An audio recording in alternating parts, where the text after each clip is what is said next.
ઊંઘ આવે છે મંત્ર નથી આવતું તો હાઈ વહેલો હોઈ જતો હોય તો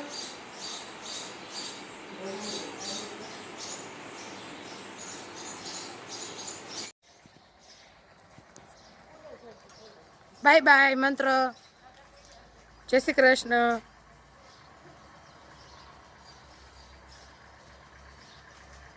મંત્રને જો વાન આવી ગયું છે મંત્રને જેની જાય છે સ્કૂલે 6:45 થયા છે સવારના આ જો એનું વાન 6:45 જાય ને 12:30 આવે બપોરે જો અહીંયા અમારું મંદિર છે મસ્ત ખોડિયારમાંનું ઘરની સામે જ અને અહીંયા સામે છે અવેડો અને ચબૂતરો અમારા ગામની મેઇન શેરી છે તો ભાભી મૂકવા ગયા છે બેયને અત્યારે તો બેગોના વજન જ એટલા હોય ને કે છોકરાઓથી ઉપડે જ નહીં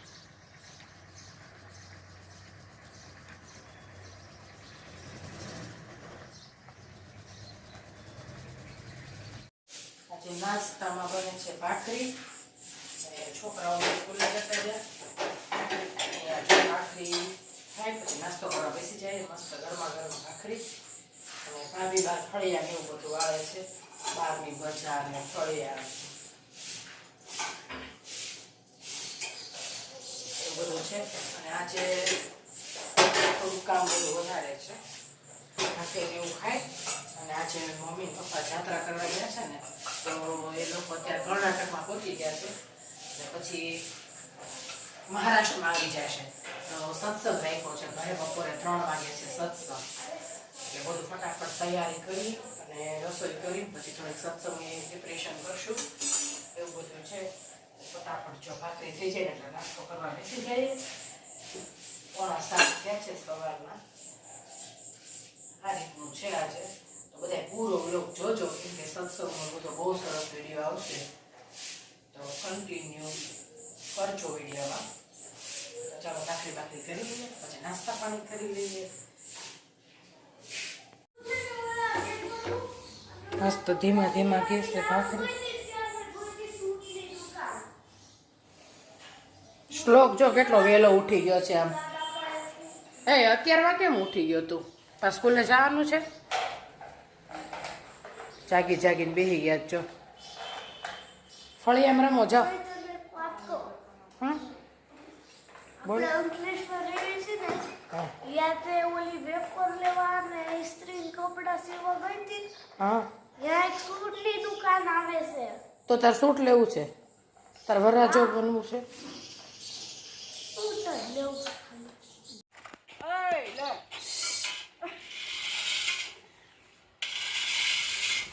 અહીંયા ભાભી છે ને ખપાળી લઈને ફળિયાનું લેવલ હરખું કરે છે જો એક હરખું કરે છે બધું આ રીતે ખપાળી ઊંધી રાખી અને સરખું કરે છે તો અહીંયા મસ્ત ભાખરી બની ગઈ છે માખણ રેડી છે ચાય રેડી છે હવે બધા નાસ્તો કરી લઈએ ચાલો આગળ નાસ્તો કરવા છે ને વ્હાઈટ કલરનો કાંદો છે મેં 1-2 જગ્યાએ વાંચ્યું હતું કે વ્હાઈટ કાંદાને છે ને વાળમાં ઘસીએ ને તો ખોડોય દૂર થાય અને અમુક વાળ ખરી ગયા હોય ને તો એ આવી જાય એમ તો હું આજે ટ્રાય કરું છું હજીના વાળમાં થોડો ખોડો થઈ ગયો છે ને તો આ રીતે આ વ્હાઈટ કાંદો ઘસવાનો આ રીતે છે ને ઘસી દેવાનો આખા વાળમાં વધી જાય એકદમ રસ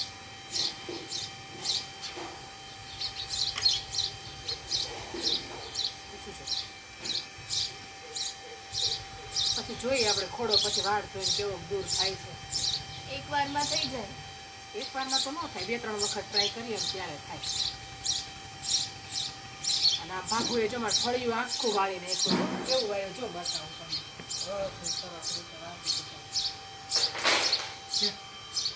આપણે છે ને સિટીમાં કેવું હોય ખબર છે બોડી એક્સરસાઇઝ કરીએ આપણે હેલ્ધી રહેવા માટે એક્સરસાઇઝ કરીએ વોકિંગ કરવા જઈએ અને ગામડામાં ખાલી આટલું ફળિયું વાળીએ ને ત્યાં તમારે એક્સરસાઇઝ થઈ જાય જીમ થઈ જાય જીમમાં ન જવું પડે ને કાંઈ નહીં મસ્ત એક્સરસાઇઝ થઈ જાય તો આ વખતે ફળિયું વાળીએ ને એટલે ભાભુ મસ્ત એક્સરસાઇઝ કરી લીધી છે અત્યારમાં સવારમાં સરસ વળાઈ ગયું છે હવે શ્લોકભાઈ બગાડે નહીં તો સારું હો શ્લોક ટાંકા બાકા છલકાઈ ગયા છે જલ્દી બંધ કરજો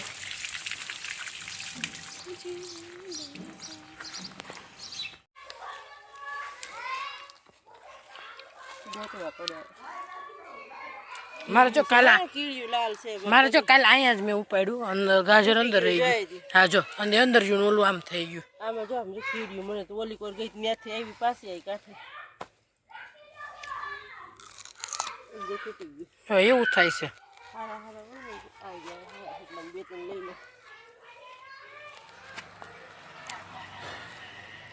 બસ લે પણ તાજા તાજા ઉતારી જવે. આ બીટ બીટ નથી રહેવાતી. એકાદું લ્યો તો નીકળે છે. નીકળે ઈ તો નીકળે છે. રોંઢે પાડે છે. એકાદું ખાલી મોટું લેવું પડે છે. આ મોટું છે.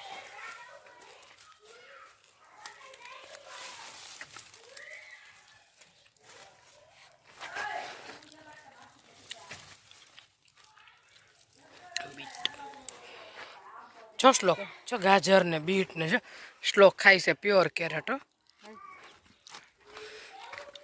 માર્કેટમાં જવાનું ઉપાધિ નહીં આપણે. આ શાક માર્કેટમાંથી જઈએ.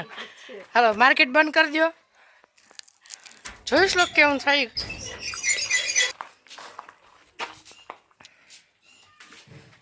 અહીં ભેન નાખ દઉં. બે કામ કા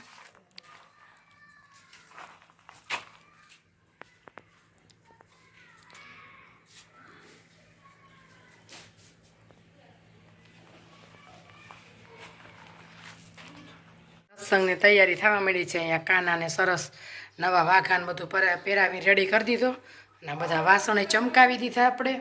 અને અહીંયા રૂમમાં જો આખા વરસના ઘઉં અહીં આવી ગયા છે. હવે ફ્રી થઈને સાફ કરવાના છે.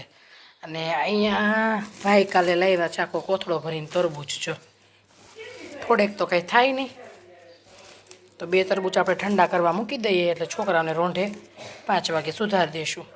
મસ્ત મસ્ત નાના નાના તરબૂચ છે. તો એક કોથળો ભરાઈને તરબૂચ આવી ગયા છે. અહીંયા ટીપાઈને બધું રેડી કરી દીધું છે. અહીંયા ગાલીચાનો થપ્પો થઈ ગયો છે. હવે ફટાફટ રસોઈ બનાવી ને પછી ફ્રી થઈને સત્સંગની તૈયારી કરીએ. રસોઈમાં જો ચણા સવારે નાસ્તામાં છોકરાઓ લઈ ગયા હતા ને તો બાફી નાખ્યા છે. મસ્ત ચણાનું ગ્રેવીવાળું શાક ને રોટલી કરવાની છે.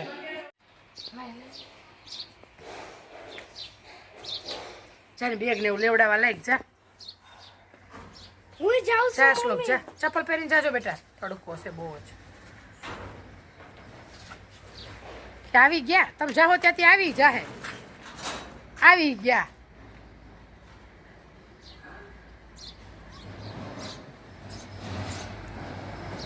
આવો વેલકમ. કેમ મોડું થયું આટલું બધું આજ? હે હા કેટલા વાગે? હવે 1:45 થયો. 12:30 રોજ આવી જાઉં. આજ બહુ લેટ થયું. હે જેકો મોડું કેમ થયું આજ? કે ઊભા રહી ગયા રસ્તામાં?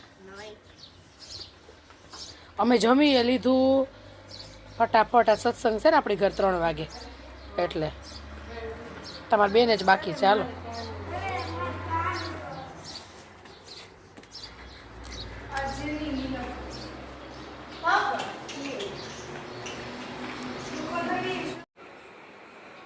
પોણા 3 થઈ ગયા છે. 3 વાગે સત્સંગ ચાલુ થવાનો છે. બધી તૈયારી થઈ ગઈ છે. જો અહીંયા બધું સરસ માતાજીની છબી મૂકી દીધી છે. કાનાજીને મસ્ત તૈયાર કરીને મૂકી દીધા છે.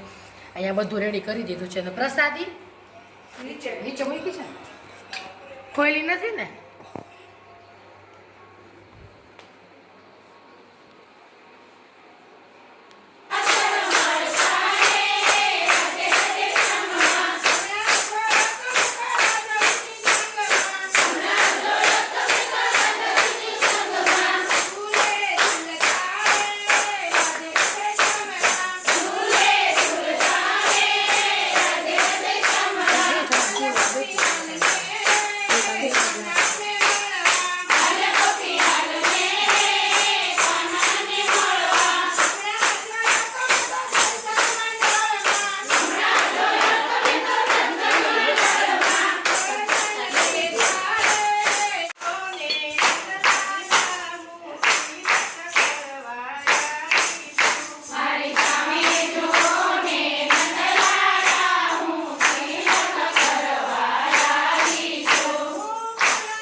અહીંયા મસ્ત મસ્ત ખાટિયા ઢોકળા બની ગયા છે ગરમા ગરમ અને તેલ ને સોસ ને લઈ શ્લોક બેસી ગયો જમવા. મંત્રે ખાઈ લીધા ને? હા કેવા બન્યા છે? મસ્ત મસ્ત બન્યા. તાર મમ્મી આવા બનાવે? નહીં નહીં હો, તમારા કરતા સરસ બનાવ્યા અમે જો. અને હાર્દીએ એવું કીધું મારી મમ્મી આવા નથી બનાવતી, મેં અહીંયા જ બનાવ્યા તોય. એટલે એવું જ હોય, જે વસ્તુ હોય ને એને કદર ન હોય. તો આવી જાઓ બધા મસ્ત ગરમ ગરમ ઢોકળા ખાવા. આની કોઈ રેસીપી નથી લીધી, પણ આ તો હવે બધાને આવડતા જોઈએ, કોમન છે.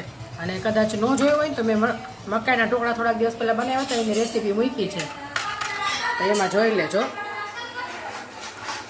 સરખો બેસલો સોસ્તેમાં તો શેની જોડે ખાઈશ? એકલું કેવા બન્યા છે એ કહેતો? સરસ સરસ. ચાલો, તો આખો દિવસ છે ને આજે સત્સંગ હતો તો બપોરે આરામ નથી થયો, તો એટલા થાકી ગયા છે અત્યારે. અને સાંજના 10 વાગી ગયા છે રાતના. અને હવે જો શ્લોકને ના મંત્રને તો આંખે ઊંચી નથી થતી, એટલી ઊંઘ આવે છે ને. મંત્ર પછી સવાર સ્કૂલે જવું હોય ત્યાં જગાતું નથી કા, પછી આમ ઝોલા ખાતો હોય. તો ચાલો આપણે વિડીયોનો એન્ડ પણ અહીંયા જ કરીએ. તો તમને અમારા ગામડાના બ્લોગ કેવા લાગે છે પ્લીઝ કોમેન્ટ કરીને જણાવજો.